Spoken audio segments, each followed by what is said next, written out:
Peace. What is up, Bulls Nation? What is going on? Welcome into this wonderful thing that we call the CHGO Bulls Podcast. Thank y'all for tuning in, taking time out of your awesome day to tune in to this awesomeness that we do here. I am Big Dave. You can follow me at BAWL Sports. On the ones and twos is the producer extraordinaire, Joey Spathis, a.k.a. Joey Crack. You can follow him at Joey Spathis. And I'm very excited today, very, very excited, because I got somebody on today whose show I've been on several times, who has brought me into the fold of Kings fandom, of Kings Nation. And they have definitely shown me a lot of love when I've been on his show. And it's always just fun to talk to him because he's incredibly hardworking, incredibly intelligent, and just an all-around awesome person, man. He is a sports anchor and reporter on ABC 10, but he is also the host of Locked On Kings podcast. Ladies and gentlemen, Matt George. How are you, my friend? Big Dave, I've exploited you for content too many times. It's about time I return a little bit of the favor, my man. I'm happy to be here. I love this show. This is fantastic. Let's talk some DeMar DeRozan and some Bulls basketball. I'm excited. Yes. Oh, I'm excited to get into it. But before we do, when we were off air, you were kind of mentioning to me, watching Hard Knocks and how you just kind of fall in love with those teams that are on there. And my team, the Chicago Bears, is on there. And you were mentioning you might have a new love and respect for the Chicago Bears after watching that. Well, look, I'm an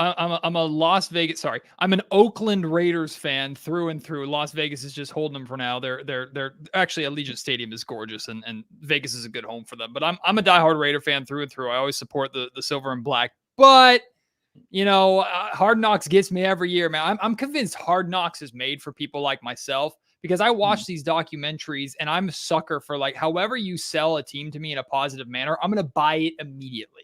And the Bears, I'm buying the Bears. I remember a couple of years ago when it was the Detroit Lions, and how much I love that team. And I'm feeling the same way about the Bulls, man. The Bears. Their defense looks phenomenal. Caleb Williams, oh my God, I can't wait to see him play. And then I get too emotionally invested into these, like the guys that are trying to make the roster. So if they get cut or get injured, I'm like, my day is ruined when I watch it. But man, Hard Knocks kills it every time, and I'm loving the Bears this season. They look fun. Yeah, no, it's been a great watch, because I watch kind of in bits and pieces when it's other teams on Hard Knocks. But of course, since this is my team, I've been fully invested, and it is appointment viewing every single week to sit there and watch it. But you're right. You really get into it about the guys who you want to make the team. The injury that just happened to Ian Whitter last time when we saw that he tore his knee up, man, just the way that he hugged his mother, like, reminded me of my family and kind of how we greet each other, whether we're just happy or grieving. But yeah, like, you just had to feel for him. But it was great to hear him speaking to Ryan Poles and like, no, you're a part of this team. We're going to rehab you. We're going to bring you back. Just made me want to run through a wall even more, man.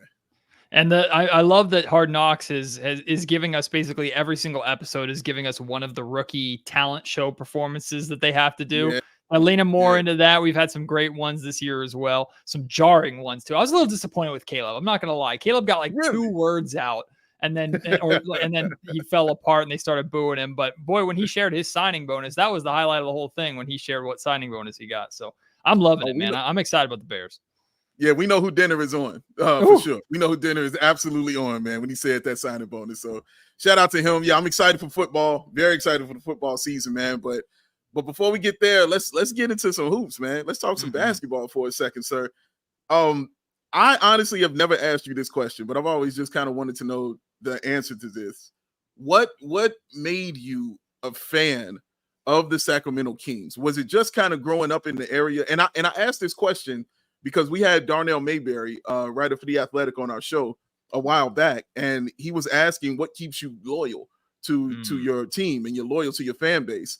And for the Bulls, I mean, you can look back and say, obviously, Michael Jordan, you know, 6 championships, those kind of things. But I think about teams like Sacramento who don't have that, you know, long history of just, you know, being that kind of team, that kind of winning team on top all the time. So they're awesome right now. And they've been awesome since probably like the 2000s. But what is it that kind of got you into it and keeps you there with your fandom for that team? Dave, I fell in love, man. And I did it as a kid. Like I fell in love with the atmosphere. I fell in love with the energy. I stand by. I think Sacramento is one of the most special places to watch a sporting event because just the atmospheres, the crowds, it's different. It's different to where we experience people, whether they're journalists or fans from out of town who come to Sacramento, watch a game and go, man, this feels like a college atmosphere. So I was a kid. I was spoiled, man. I was a kid and I grew up with the late 90s, early 2000s Kings, right? So Jason Williams was my first ever favorite player. Then they him from Mike Bibby, and Mike Bibby became my favorite player, so much so that I was buzzing my head all the time, driving my mom crazy because I wanted to look exactly like Mike Bibby with his bald head. Man, I fell in love with the team. I fell in love with the atmosphere. It was the greatest show on court. So it's all I knew was beautiful basketball. Arco Arena at the time was legendary and loud. You had the rivalry with the Lakers that literally made me. I remember crying, like dumping tears down my face when Kobe Bryant elbowed Mike Bibby in the nose and made Bibby leave. But Kobe got the foul call for him in game 6, right? And then, of course, the Kings end up losing that series. That was the year they should have won the championship. I fell in love with the team, and I stayed with it. And from experiencing Kings basketball, I knew that I had to be a part of it in some capacity, right? Whether it was a season ticket holder as a fan when I got older or finding a way to work in it or around it. Now, I am absolute booty at basketball. Like I enjoy the game. I'm 6'4", so I got the height for me, but it's wasted height. It don't matter. It doesn't do anything for me. So my job when I play basketball is to rebound and pass the ball and block shots. You don't want me shooting the basketball. So I knew I didn't have any kind of career in playing the game. But I discovered, and if you watch an NBA game, if you go in person or watch on TV, just look at all the jobs that are happening around the court, right? All the careers that happen in that building that are outside of just the players and the coaches. There's so much there. So I found my avenue in, which was I love the Kings. I love talking about the Kings. I found the podcast. I got into media. Got very, very lucky to never have to leave my city and climb the ranks of media through my city. And here I am, man. I'm living the dream, covering my favorite team, which they tell you not to do, by the way. Never cover your favorite team because it makes you go crazy and you have to stay professional. So I toe the line as much as I can. But I'm unbelievably blessed, even with how bad the Kings have been over the majority of my lifetime. I'm very blessed to call this team in the city home. Yeah, well, as you know, they're definitely my second favorite team in the NBA, right behind the Bulls, man. I've always liked the Kings a lot, but especially when you guys got De'Aaron Fox, I was just all in on what was going on in Sacramento. But now that makes it even easier for me to say, because now you have one of my favorite players ever that played for the Chicago Bulls in a guy like DeMar DeRozan. When I was on your show, I remember just talking to you about what you could kind of expect from him, DeMar DeRozan, just as a person, not so much as a player, because you're going to have to wait and see that, obviously, on the floor. But just as a person, I kind of gave you an idea, at least from my point of view, what you could kind of expect from a guy like that. Have you guys in Sacramento seen any of that yet from DeMar DeRozan? Just as a person, has he been around enough for you guys to kind of get into that? Well, look, DeMar DeRozan, from the media standpoint, he has his introductory press conference, right, which they did in the causeway of the Golden One Center with the court in the background. He does the press conference, goes through all this. Granted, this is a 6-time All-Star, future Hall of Famer. Like, this is a guy who's been there, done that. Afterwards, he steps aside to a little table setup, and he does 5 to 6 minute, well, more like 4 to 5 minute interviews with 5 different TV stations, another handful of reporters. Like, you don't have to do that. Like, that's a big deal for us. That's a big deal for the media, and I am very appreciative of him for doing that. But again, this is a guy that easily could go, nah, I ain't doing that. Like I've been there, done that. I've paid my dues. I'm here in Sacramento. I'm here to win. Let me sign my contract. Pay me my money. I'm going down to LA. Like I'm going to go play in the Drew League and drop 50. Like that's honestly what he could have done, but that's not who he is. And that's not who he was. So getting that opportunity immediately to see kind of his character and his willingness to take all of the media responsibilities that come with a signing like this, because this is a huge deal in Sacramento, Dave. As you know, like stuff like this don't happen in Sacramento. Attracting a talent like DeMar DeRozan, and some people want to say it's not technically a free agency signing because it was a sign and trade. Hell no. You still had to negotiate with DeMar DeRozan and get him to choose Sacramento over his home in LA or over Miami or over other organizations that were interested in him, right? That does not happen here. So he, in very many ways, is kind of a guinea pig for a superstar signing in Sacramento, and he was willing to do it without issue. And then, I mean, you see him get together with Domantas Sabonis in Los Angeles, and they got some time working together, right? He's already shown how great of a teammate that he is too. So in my limited ability of being able to interact and work with DeMar, he's been nothing short of professional, super friendly, super approachable, and a guy that truly just loves basketball. And that's the first thing that jumps off the page with him. So Zach LaVine is a guy that for years was mentioned and attached to Sacramento. Yep. You guys signed him to, the first offer sheet when he was a restricted free agent, and the Bulls had to match that. Still piss me off. and there's some fans who will agree with you here. Absolutely. And then after he signed his contract here, that still his name would still come up in trade talks. And even when it got real hot that Zach and the Bulls were okay with making a trade, the one team that kept coming up was the Sacramento Kings. And I remember coming on your show and immediately trying to pry Keegan Murray from you guys' cold grip. No. And I knew it wasn't going to happen. I understood it, but you can't blame a guy for trying at all. I did my best. But so, of course, you guys end up with DeMar DeRozan. So I want to ask you, like, how surprising was it for you guys and the city of Sacramento that you ended up with a DeMar DeRozan and not the guy like Zach LaVine, who you guys have kind of been linked to for years? I might piss off some Chicago Bulls fans here. Okay. I think the Kings were very close to actually pulling the trigger on LaVine. I thought it was very, very close. Now, I know his contract was scary, but Sacramento wasn't necessarily in a desperation mode, and I think acquiring Zach LaVine would have leaned more towards desperation than sense. But the Kings were looking to acquire talent, and for a talent of Zach LaVine's level to be available the Chicago Bulls are basically willing to give you something to take him, but you had to deal with his contract and how significant that contract is. I think the Sacramento Kings, now they had an interest in DeMar DeRozan since the very beginning. I just don't think they knew or felt that they were actually going to be able to get him. There were some conversations, some whispers early, then it kind of fell off. That's when steam picked up with LaVine, with Brandon Ingram, with Lauri Markkanen a little bit in Utah. So the Kings explored their options, and then all of a sudden, the DeMar DeRozan sweepstakes opens back up, negotiations open back up, and we go from, hey, this might be possible, to DeMar signing a contract and walking out on the floor during the California Classic as a Sacramento King for the first time. So things happened very, very quickly. But there was a while where I thought Zach LaVine was going to be the move simply because of his low cost, at least in a trade package, and the fact that the Kings were looking to make something happen and other options were just falling through, or were going to cost the Kings so much of their treasure trove of assets that they might have not been comfortable doing it. But they kind of found the best of both worlds. They got DeMar DeRozan without giving up a bunch of assets, and they got him on a contract that they were able to negotiate that they're paying them a good amount of money, but it's not going to handicap them in any kind of way in the future when they look to extend De'Aaron Fox and extend Keegan Murray and things of that nature. So, but I'm not going to lie to you, Dave. There was a while where I thought Zach LaVine was going to be the move. Yeah, and it just felt like that was going to be the case. So when we heard the DeMar kind of pop up, I think I was more okay with it because I think we didn't want DeMar to leave. Obviously, we didn't want him to leave, but we understood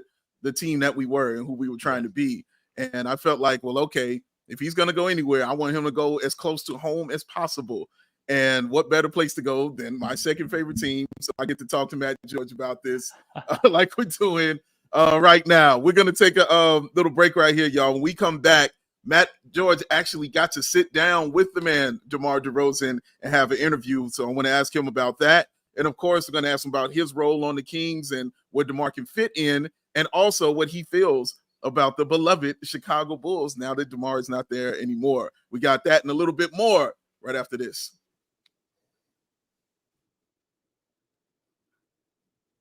Family Farms, y'all. Oh, delicious stuff. Their culinary journey is woven in passion, dedication, and a commitment to crafting the finest bacon-wrapped chicken. You heard what I said. A timeless delicacy that has tantalized taste buds since 1974. Shout out Walt Clyde Frazier. Join them on this flavorful adventure where every bite tells a story of tradition, quality, and the enduring spirit of Family Farms. The tradition continues, y'all. Now you can find Family Farms bacon-wrapped chicken even easier. Look for them in the meat department at your local Woodman's, Mariano's, and Burcott's. I hope I'm saying that right. Craving a taste of home without leaving your home? Well, baconwrappedchicken.com or click on the link for your Amazon store. That's right. You can go straight to Amazon to get some of this, which also includes the legendary Rocky Rococo's Italian sausage, and to find their new amazing Cajun Nation flavors, which ones will be available with the authentic Louisiana style. So experience the flavor that's become a family favorite for generations. Visit your nearest Woodman's, Mariano's, or Burcott on Amazon. You can get it there as well. baconwrappedchicken.com. That is baconwrappedchicken.com. And of course, if you're going to be eating that, you got to find a way to choose chill, y'all. All right. And a good way to choose chill is to do it with some Coors Light. Because between work, social media, and the choices life throws our way, it's no wonder that we're more worked up. Coors Light celebrates rising above and choosing a chill mindset. Why not turn that rained out barbecue into the Will to Go Gottlieb 13th annual karaoke house party, invitation only? Or after a tough loss, settle scores with the ice cold peace offering. Make that choice to choose chill and choose Coors Light. It's mountain cold refreshment, because when those mountains turn blue, oh yes, you know just what to do. It's as cold as the Rockies. Coors Light is cold lagered, cold filtered, and cold packaged for a smoother finish. When it's time to embrace a chill mindset, it's a good time to choose chill and crack open an ice cold Coors Light. Mountain cold refreshment that is crisp and refreshing as the Colorado Rockies. Make the most out of your time to choose chill. Choose Coors Light, y'all. Get Coors Light delivered straight to your door via Instacart by going to CoorsLight.com/CHGO basketball. That's CoorsLight.com/CHGO basketball. Celebrate responsibly. Coors Brewing Company, Golden, Colorado. So, Matt, you had the honor and the privilege, I would say, to actually sit down and speak with DeMar DeRozan, and you just talked about how generous he was, with his time. So I'm assuming that was your first time getting a chance to sit and speak with him. Yes. So within that time, what did you kind of experience about DeMar DeRozan, and did it change your level of thought about the person he was? Did it raise it a little bit, or are you kind of the same about where you thought he was? It presented me with an opportunity. By the way, your listeners can go, if they want to go to my Twitter when the show is over, at Matt George Sack, SAC. You can see that it's pinned to my profile, that conversation with DeMar.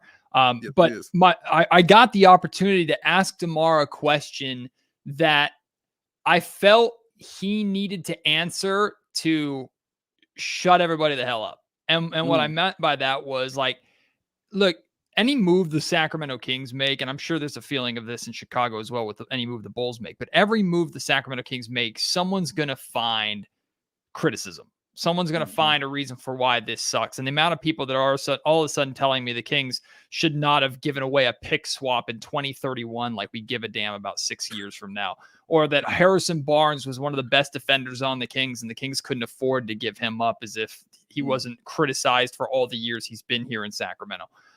like the biggest negative that I saw around DeMar is, oh, he's 34 years old. He's going to be 35 by the start of the season. He's an old man. How can the Kings expect for him to be good? It's too late. And yet every single metric of DeMar's career shows his consistency and in fact how he has improved in his 30s. Right? Mhm. So I got the opportunity to throw out some numbers to him, average, like the points he's averaged over the seasons, right? How healthy he's been. The man never takes a night off. He's playing over 74 games basically every single season, right? And I asked him, like, hey, like, age is just a number, right? Like, what is it about you that you've been so steady? And he talked about like how much he loves the game, but how much pride he takes in taking care of himself and being available. And I that was my favorite opportunity to be able to get him to speak on that, because he obviously knows he has a lot left in the tank. He said many times during his press conference that he's here in Sacramento to win. He's not here to collect California sunshine, a paycheck, and ride off into the sunset. He's still here to win. He has got a lot more to give to the game. And I also think there's a lot that he can give to the younger players of the Sacramento Kings team, like Keegan Murray, for example. So being able to speak with him, have a few minutes with him. He also is a big fan of the Beam, so we got to talk about that. Yeah, and then I got a good moment of him. I was talking about his and De'Aaron Fox's battle 2 years ago for Clutch Player of the Year, when Fox just barely beat him for the inaugural Clutch Player of the Year award. And I asked DeMar, like, now you got two of the most clutch players in the league on the same roster. Like, I asked him, hey, put yourself in the shoes of another team. How the hell are you stopping you two? And he goes, I don't think you can. like you can't. You're not going to be able to stop both of us. So he understands he's coming into a team where he does not have to be the guy anymore, like he was in Chicago and like he was in San Antonio and the early days in Toronto. He doesn't have to be the number one option here. But there are going to be games when the Kings need him to be the number one option, and he's going to be ready for those. I really enjoyed the interview, and when you asked him that question about age, and he just kept talking about how he kind of over prepares to keep himself in shape.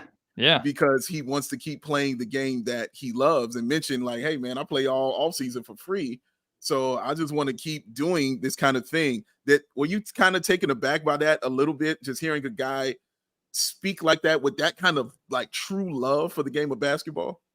Yeah, and it's not talk. Like, a lot of guys say, "Oh man, I love this game." Of course, you have to love the game to a certain extent to be as good as you are, to dedicate your life to it, to make millions of dollars playing it. Like, you don't get there without having some sort of love or obsession for the game of basketball.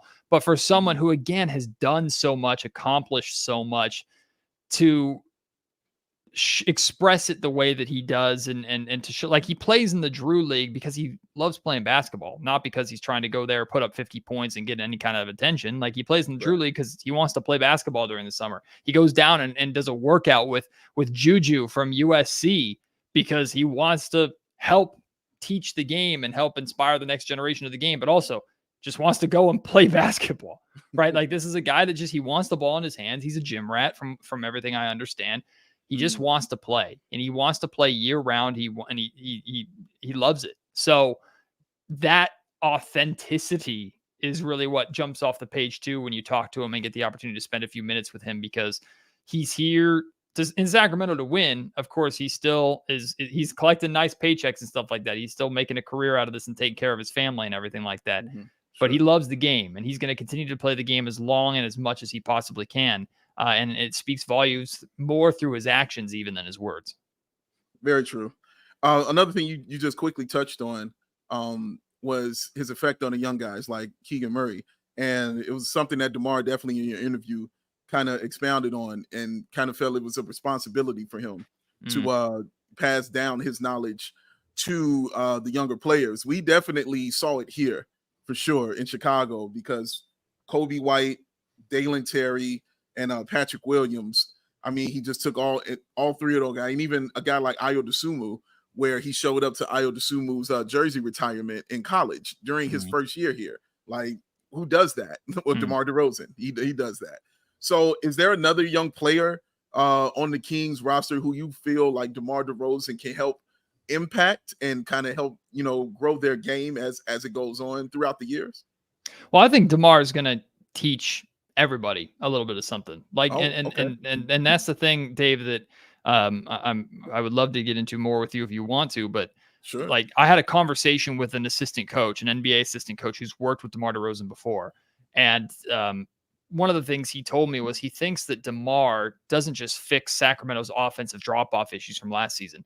He thinks DeMar addresses the significant weakness of the Kings offense from 2 years ago when they were the best offense in the league and one of the best offenses in NBA history. It's because the Sacramento Kings, when they run their DHO sets with Domantas Sabonis, which, by the way, the Sabonis DeRozan DHO game is going to be nasty, and they're already working on it together. So I can't wait to see that on the floor. But when the Kings run primarily everything through Domas, and teams like the Golden State Warriors figured out if you can be physical with them and try and disrupt them and take them out of that and get them late into a shot clock, the Kings really only had one guy in De'Aaron Fox to kind of bail them out in that spot. Now they got two, and they got the second one who's one of the best mid-range scorers in the league, one of the best clutch scorers in the league, and he doesn't need a lot of space to do it in DeMar DeRozan. And De'Aaron Fox can adapt more to the player that he's become, where he's shooting 37% from three-point range on a higher volume of threes. He's added that outside game. So any concerns that you had with DeMar DeRozan spacing the floor allowed De'Aaron Fox to take on some of that responsibility himself, right? So this assistant coach is telling me like DeMar addresses the primary weakness. Now a team has to worry about two guys who are capable of creating and scoring the basketball. And then you talk about what DeMar, I think, can help Keegan Murray. Like I've seen that as a negative too. How is Keegan Murray negatively impacted by DeMar being here? Is Keegan going to get less shots?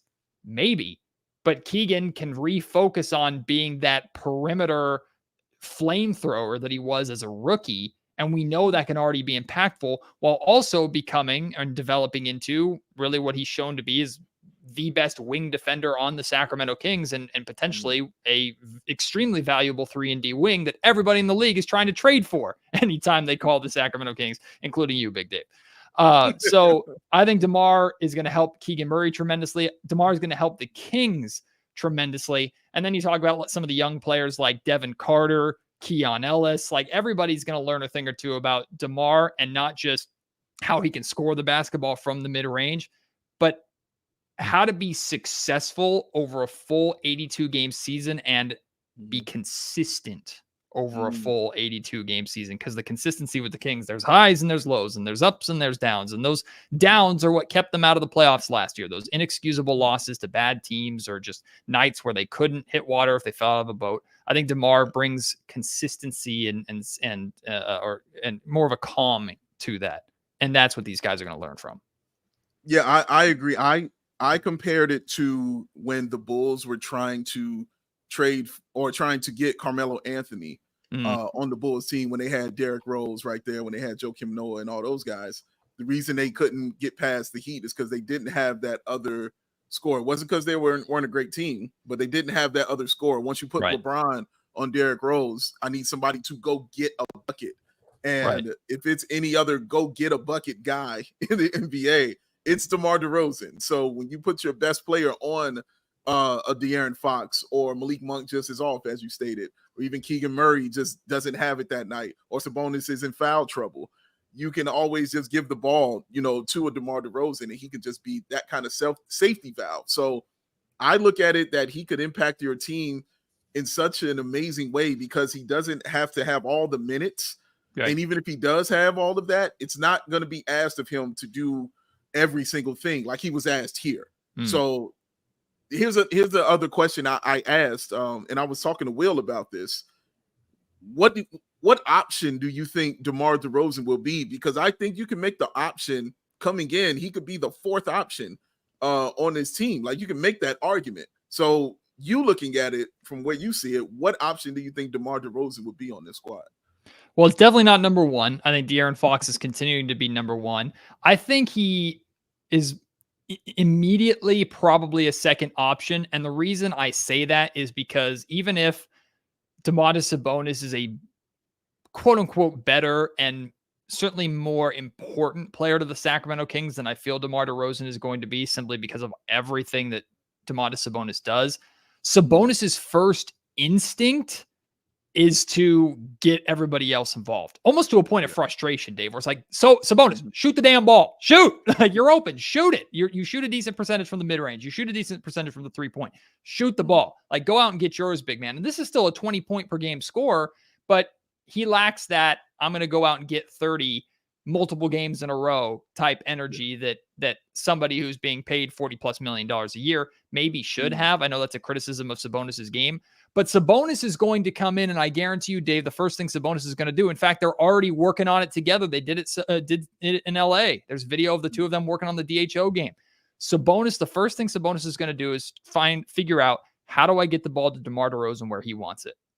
Kevin Huerter said it best a couple of years ago. Domantas Sabonis is the easiest player in the league to play with because he just wants to set you up and make you look good. So DeMar, to me, is a number 2 immediately because Sabonis is going to want him to be that. And then we'll see about Keegan and what step Keegan makes. Malik, whether he's going to start or come off the bench. Malik is such an important piece.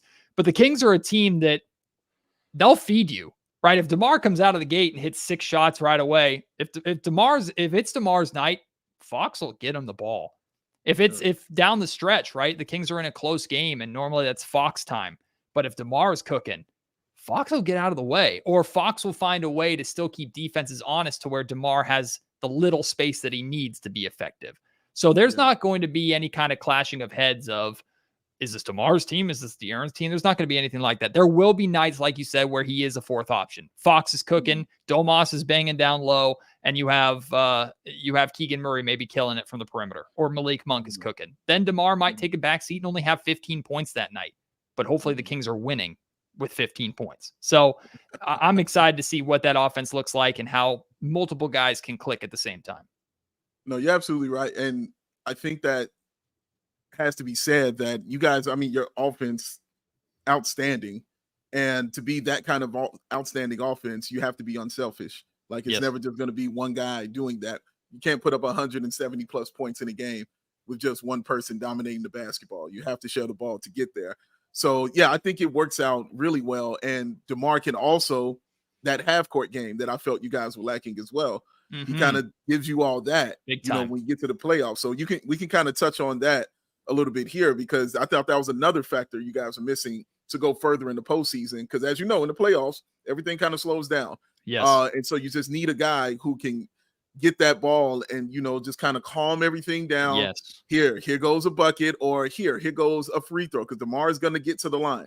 And I don't know what you guys' percentages were as far as getting to the line, but they're going to go up. I can promise you that. Yes. With a guy like DeMar DeRozan, right?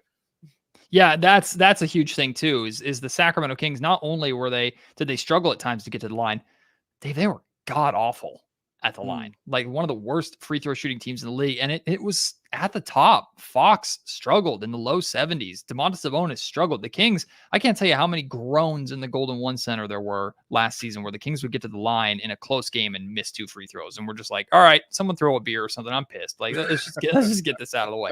And it was maddening to the point where the Kings were working on free throws religiously, and they look good in practice and step on the floor and they just clank out. So DeMar DeRozan's hopefully consistency at the free throw line can also be another thing he teaches or infects this roster with, because the Kings have to be better from the free throw line for sure. And I see Rob bringing it up in the chat, talking about the pace. And if there's concerns about pace, the same way I have concerns about pace with the Sacramento Kings and DeMar DeRozan, it's the same way I feel about the concerns about spacing with the Sacramento Kings and DeMar DeRozan. You don't have to have 5 guys that are running up and down the floor at 100 miles per hour to be a good team with pace, right? Sabonis is willing to take the ball up the floor. He's not nearly as fast as De'Aaron Fox is, but if Malik Monk and De'Aaron Fox get out in transition, good luck. Like DeMar might not even have to cross half court at that point, because they might score before DeMar even has to get there. But DeMar's not an old man either with a walker. Like DeMar can still run. DeMar can still get up, and he can play that trailer role too, to where if the Sacramento Kings work the ball, don't get a good shot, kick out to DeMar. Maybe it's a top of the key. Maybe it's a straightaway 3-pointer. Like DeMar does not have to constantly be on the heels of De'Aaron Fox or Malik Monk or any of the speedy guys on this roster to fit in with Sacramento's pace. The Kings, when they were slowed down to their half-court offensive sets, it was Domantas Sabonis DHOs. That was their identity. And like I told you earlier, when the Kings were taken out of that or disrupted or got late in the shot clock, they went into a scramble, figure it out mode. And it was basically De'Aaron Fox was the only guy to bail them out in those spots consistently. Now DeMar is added to that. Plus the Kings offense the Kings run very little plays. It looks like they do. Yeah. They just run consistent sets. A pillar of Mike Brown's offense is 0.5. And what he means by that is in 0.5 seconds, so half a second, make a decision. Pass the ball, attack, shoot. In half a second. He wants the ball to continue to move, and it's a read and react offense. You add a DeMar DeRozan, who is a master at reacting to defenses and creating space and finding holes and executing on those holes from the mid-range. It's a perfect fit. So I'm not so worried about the pace and the spacing because DeMar doesn't need both to be effective, and the Kings don't need both from him to be good. We're talking with host of Locked On Kings, our guy and my guy, Matt George. Man, you can follow him on Twitter at Matt George SAC. Wanted to ask you about now that you guys have DeMar, you guys, this is okay. We're going to make a run. This is what we're going for. We're going to try to make this deep run in the playoffs. And there's nothing as crowded as the West is. For me, there's nothing more wide open than the West because anybody can win it. We just saw Dallas come out. I don't know how many people had Dallas going to the finals. I'm sure not many.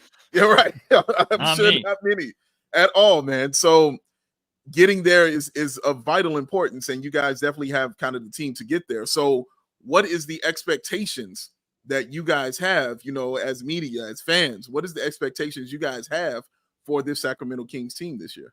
Well, bare minimum is making the playoffs again, right? Like last season was a failure. You missed the playoffs. There were circumstances. Sure. You had two important players get hurt down the stretch. You also lost a handful of games that you shouldn't have lost when everybody was healthy. Like you got blown out by Portland the day after, I think it was the day after Christmas in Portland. You got blown out. You lost to the Detroit Pistons and the Charlotte Hornets at home. Like that, losses like that add up in the West to where 1 or 2 games is the difference in 3 or 4 spots in the Western Conference. And I expect that to be the same way. So getting to the playoffs is bare minimum expectation, but getting to the playoffs is very vague. Because what does that mean? To me, I got a win total in mind.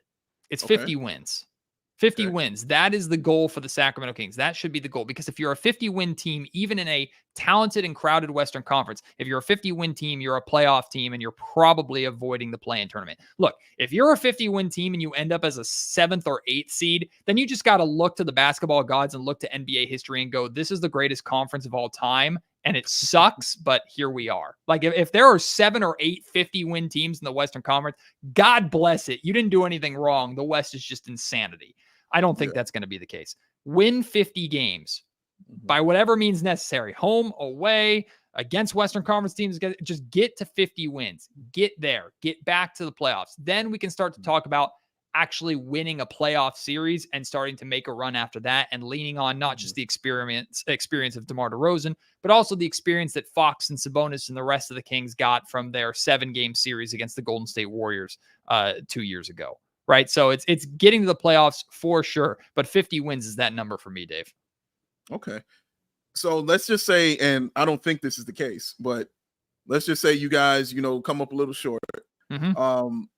Whether it's going out in the first round, whether it's play-in issues, however the case, does that put a guy like Mike Brown immediately on the hot seat? Because I don't know kind of where he stands with your team and your organization, but I've always found him just to be a great coach.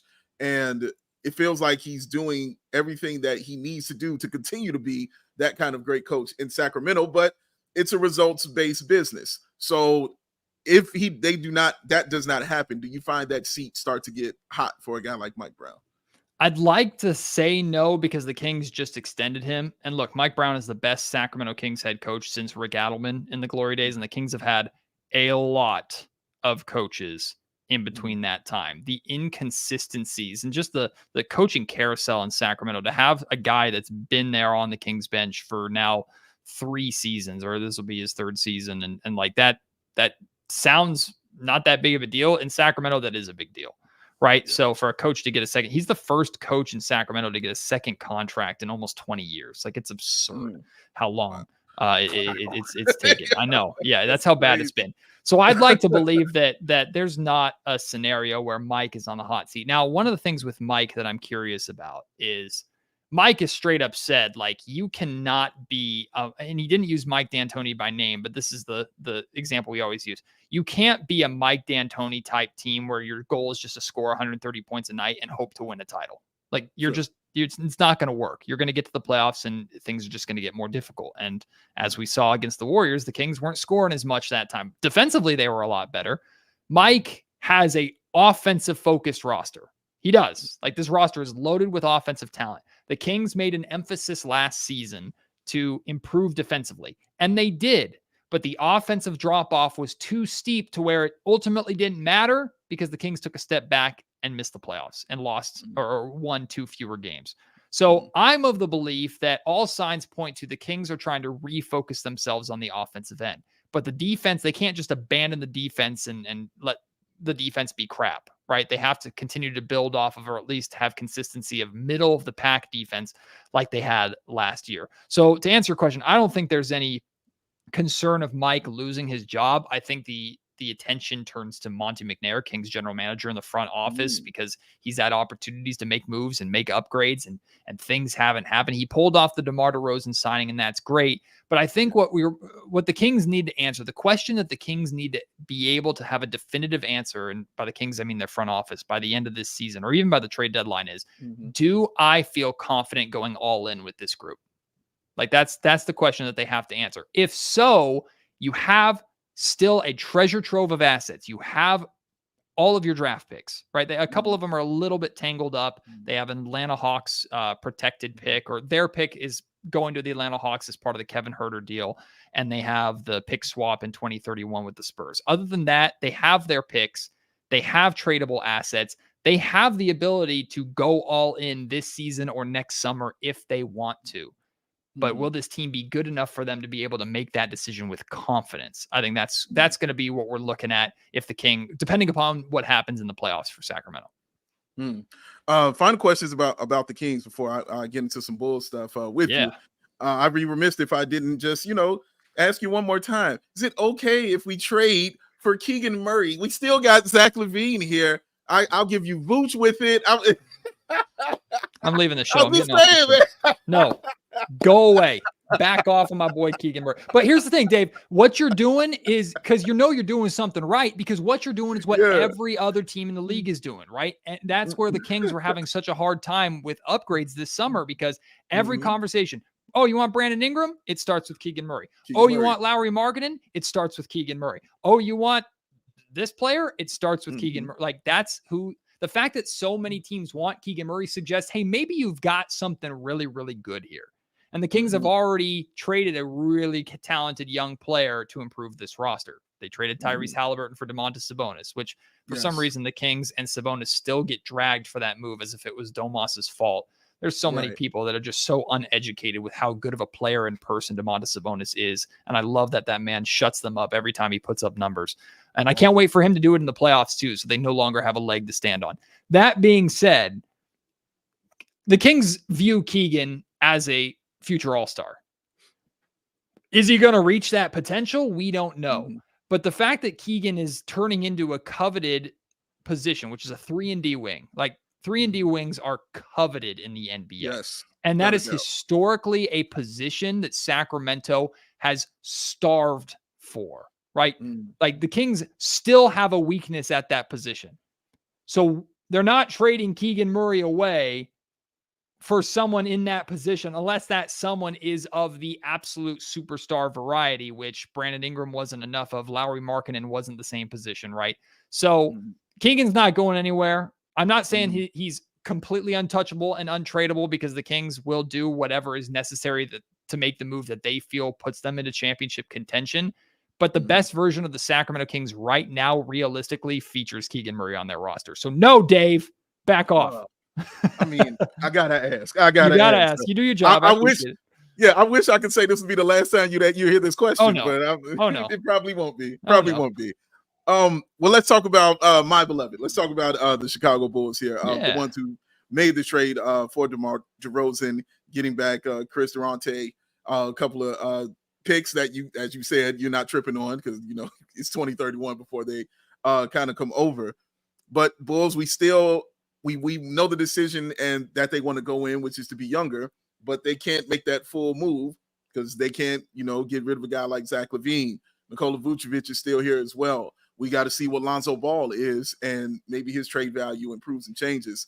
What do you think about where the Bulls are with? We have some talent on our team, but we know what kind of team we think that they should be. What do you feel about the Bulls right now? I'll say this first and foremost. I'm rooting so hard for Lonzo Ball. And to see that clip, he was getting some run and he was in a gym session recently. And to see the clip of just him playing basketball again just made me happy. And what's funny is from the Sacramento perspective, like we did not like Lonzo Ball for a long time here in Sacramento because remember, he and Fox were in the same draft class, right? And Lonzo was taken by the Lakers. Fox is taken by the Kings. It's like, okay, we have to hate this guy. And then LeVar Ball is doing his thing. It's like, well, now we really have to hate this guy. Like, so Lonzo was not a liked player in Sacramento, not because of anything he did. It's just because, well, he's a point guard in the same draft class as our point guard, and he's a Laker. Yeah, screw that guy. Like, we can't like him. But everything he's been through, everything he's battled, he's such a talented player. And the Kings, I think, would have been very interested in trying to acquire him when he was kind of in that limbo status with the Lakers and the New Orleans Pelicans. I think the Kings would have loved to try and get their hands on him had he not had the health issues and had the Bulls not found a way to come and scoop him up. So I'm rooting for Lonzo Ball. And if Lonzo Ball can play, I'm instantly locked into what the Bulls are doing because I just want to see Lonzo Ball play basketball again. I'm a huge fan of Coby White. Huge fan. And he cooks the Kings. I don't know what it is. He cooks Sacramento. He's so much fun to watch. His personality is fantastic as well. So I'm always drawn to a player like that. But the Bulls themselves are in very familiar territory for what the Kings were in for a long time. I call it purgatory, NBA purgatory. Yes. They're too good to suck, but they're not good enough to really do anything. And that's where the Kings were in for. Like the fact that, Dave, the Kings went through 16 years of being that bad, 16 years of missing the playoffs, didn't have the first round or first overall pick one time. They should have had it in the Blake Griffin draft, and they ended up falling to the worst possible spot they could fall, which was 4, and they took Tyreek Evans. He won Rookie of the Year that year, didn't do squat afterwards. And the Golden State Warriors also took a guy called Steph Curry in that draft too. So revisionist history sucks. But like the Kings needed to be worse than they were or find a way to get better, and they didn't for so long. And I hope the Bulls don't fall into that same trap of, through the length of Zach LaVine's contract, you just have Coby White who's balling and doing great stuff, and Lonzo Ball's getting healthy, and all this good stuff is happening, but it doesn't mean anything because the Kings, or the Bulls rather, aren't bad enough or good enough to really make that much of an impact. So I kind of expect the Bulls to be maybe in the play-in conversation in the Eastern Conference, hopefully. But do you want to be there? I don't know. I don't know. No, I don't think Bulls fans want to be there, but the front office, definitely they know what their team is, but it's hard for them to want to lose or to 100%. To make a decision to, not be a good basketball team. And I get that mindset, but like you just stated, you're going to have to be real with yourself at some point in time and understand kind of what you have and what you need to do to get better and kind of move forward. And that's kind of the way to get better is through the draft. They haven't been able to do that through the past couple years, and they have an opportunity to do it in a stock draft. And also they have to keep it because the trade we made to get DeMar DeRozan, we gave that first round pick to the Spurs and it's top 10 protected. So that's incentive, for the Bulls to be good. I don't mind being fun bad. I am resigned to the fact of being fun bad. I'm okay with that. But the play in and all those things and like that, that's not what I'm looking at. So they have to figure that out and find a way to do it. And that's very difficult when your mindset is, and understandably so, when your mindset is, we got to win. And I want to win at all costs and do it that way. I get that mindset. I'm all about winning. I love winning, but I'm got to be realistic at some point, Matt. And look, these players don't give a damn about who's coming in the draft. They don't. Like they're here now, and they're not worried about intentionally losing games so the Bulls can go and draft someone who will take their job. Like these guys are trying to win. These guys are trying to play hard. Sure, they're trying to collect a paycheck check as well, but these guys are competitors, and that's what the Kings dealt with for so long. It's like, why don't the Kings just tank?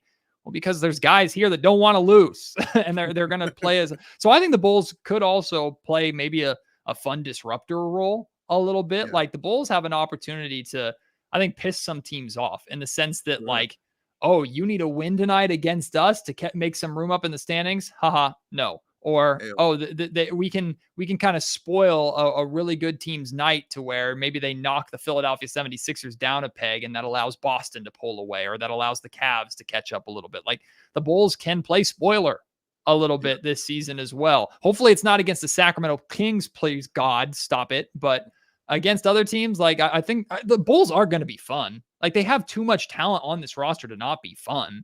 So, but is how long does fun last when it's a long 82 game season? There it is right there. Speaking of that fun, talk to me about your feelings on the Bulls' new draft pick, Modest Buzelis, who was kind of the talk of Summer League when he was out there. Just explosive dunks, just his attitude and how he kind of plays. Just talk to me about your feelings on watching Modest, and what do you feel his ceiling is? So I only watched one of his Summer League games, but look, athleticism always is a draw. And you don't have to teach athleticism. You can pile on the basketball skills on top of it, right? You can build upon it. So athleticism is like, it depends on the player, but athleticism in the draft, some people overvalue it. Like in the Keegan Murray draft, everybody thought the Kings should take Jaden Ivey because look at all these dunks that Jaden Ivey does, and Keegan Murray's not as good of an athlete. Okay, well, Keegan Murray's a better basketball player and can help the Kings win. That's why they went that route. Like, but the athleticism that he has is through the roof, right? And that athleticism is not going to be everywhere, right? Everyone was talking about De'Aaron Fox's speed when he came into the league. De'Aaron Fox is still unbelievably fast, but he's not as explosive now in his mid-20s as he was when he was in his early 20s coming into the league. But he's added on a three-point shot. He's added layers to his game. And even look at the career of Vince Carter, right? Vince Carter, super freak athlete coming into the league. By the end of his career, he's able to play so deep into his career because of his ability to space the floor and to pass and create good shots. Even DeMar DeRozan. DeMar DeRozan was a freak athlete coming into the league. Now he's the mid-range merchant that he is, to where he can still get up, he can still throw down, but he doesn't need to. Like, that's not his only thing. So the athleticism coming into the league for a young player is unbelievably exciting. And I look forward to seeing, okay, what do the Bulls add on top of that? What do the Bulls do to use that athleticism early to maybe sell tickets and to get him his numbers and get him his highlights? But 3 years from now, when the athleticism is still there, what is the skill level too? That's what I'm going to be very interested in. Yeah, that should definitely be something to watch. I'm a fan of him ever since I first watched his tape with the G League Ignite. I was a fan, and then just seeing him at the Summer League, became an even bigger fan of him because I love where his mind is. His mind is in a place where a lot of 19-year-olds' minds aren't, which is I think I'm the greatest player ever. I hate everybody who isn't on my team. And I'm going to play that kind of way. And that's great, right? And look, and he's the right kind of project for the Bulls to have right now. Because like you said, they know where they at. They know what kind of team they are. So you got a 19-year-old with athleticism that you have contractual control over for the next 6, 7, 8 years with all his rights and everything like that. You can build this guy. You can mold this guy to where maybe by the time 3, 4 years from now, when you're signing him to his first extension and he's getting out of his rookie contract, maybe at that point, the Bulls are a team that's ready to knock on the door, maybe even earlier than that, depending upon how he develops. So this is the right kind of project for the Bulls to take on. And he's in a situation where, the Bulls are probably going to be frustrating at times. And there's certainly guys in front of him on the roster, but hopefully if the veterans are as professional as I believe the Bulls veterans are, they're going to take him under his wing. They're going to teach him. And by the time he gets to his quote unquote prime, the Bulls are ready to make a big jump. And he's 19 years old. So his prime is a decent way away, which is a good thing, not a bad thing. No, not a bad thing at all. Let me wrap this up, but the one more thing I wanted to ask you about is a guy you just touched on who you really like is a Coby White. Love that guy. Coby White here, I've loved him since the beginning. I've been preaching his gospel since his rookie year, but he is definitely a guy who has had to continue to grow and continue to get better to get to this level where he is now earning, that kind of national recognition, runner-up for most improved player. Now vibing, let's see, to even be the number one guy on this Bulls team right here. Do you think Coby White can take another step in his progression this season, knowing that he's going to have more of a green light, knowing that DeMar isn't going to be there? Do you think Coby can take a bigger step this year? I think the table is set for it, right? Like he's in the situation. This is his team. This is his team. Expectations aren't very high. You can go out, you can play free, and you can ball out. It reminds me kind of, this is a weird comparison, and maybe a comparison that might get a little hate or might get a few people to roll their eyes. He's in a similar position to what Jalen Brunson was in not too long ago, right? Okay. Like Jalen Brunson was number 2 in Dallas, goes to the New York Knicks, and the Knicks they had expectations at the time, probably higher expectations than the Bulls have right now, but Brunson got the keys and exploded into what he is now. And now the New York Knicks are a stacked roster with championship expectations of their own.